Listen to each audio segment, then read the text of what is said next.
morning mga kapatid! Naku, pasensya na po kayo, wala ako sa studio ngayon pero wag po kayo mag-alala. Naririto po tayo ngayon sa aking kitchen setup at kung naalala po ninyo, nag 1,000 peso challenge tayo recently. So sa ngayon, pakitaan ko po kayo ng isang dish na po pwede nating magawa mula sa ating mga nabili.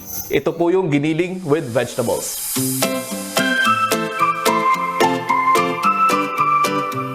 So para sa ating ingredients, simpleng-simple lamang. Meron tayong syempreng pork giniling, diced carrots, meron din kaming natirang patatas, tomato sauce at stock ng atsuete dito sa amin sa bahay. Pwede na po natin gamitin yan. Syempre hindi rin mawawala ang ating mga aromatics, sibuyas, bawang. Tapos nga pala, meron nga palang mamang dumaan na nagtitinda ng quail eggs habang pauwi ako.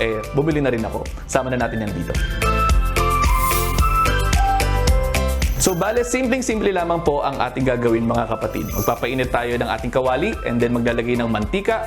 Igigisa natin ang ating sibuyas, isusunod yung ating bawang. And then kapag luto na yung ating aromatics, isasama na natin ang ating giniling.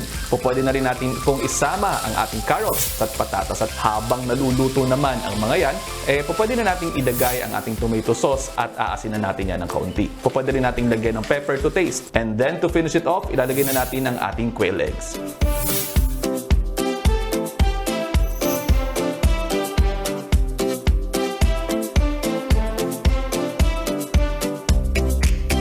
Ayun, pinlate ko na, ganun kasimple. Para naman po sa ating nutrition facts, around 300 calories per 1 cup serving ito. Salamat po sa ating meat and eggs, mayroon tayong makukuhang protein and iron, mayroon din tayong vitamins A at C na nanggaling naman sa ating mga gulay. Mayaman din ang ating dish sa potassium. Kung nag-aalala po kayo kung paano ito i-burn, simpleng-simple lamang po yan, around 45 minutes of cycling and 30 minutes of running, pwede nyo po ma-burn ang estimated natin na 300 calories na makukuha natin mula sa pagkain ng isang cup nito. So presyo naman po mga mommies, kung nag-aalala kayo, ang nagamit lamang po natin ditong giniling ay kalahati lamang noong nabili natin. So around 60 pesos lamang ang nagastos natin dito.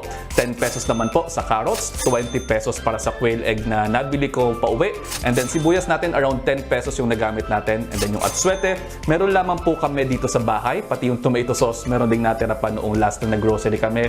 Pero kung bibili natin, around 12 pesos po yan. So ang total na nagastos natin dito is 112 pesos para mapakain natin ng around 3 to 5 members ng family.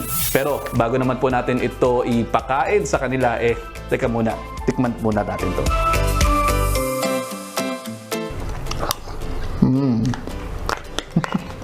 Nako, paano? Pasensya muna po kayo mga nasa studio dyan ha. Ikakain ko muna kayo. At kami naman, nakain na. Sana naging masaya ang panonood nyo. Ingat! Mga kapatid, Justin Quirino po. Masayang kwentuhan at makapulahang informasyon ang hatid namin tuwing umaga. Kaya mag-subscribe na at mag-follow sa social media pages ng News 5.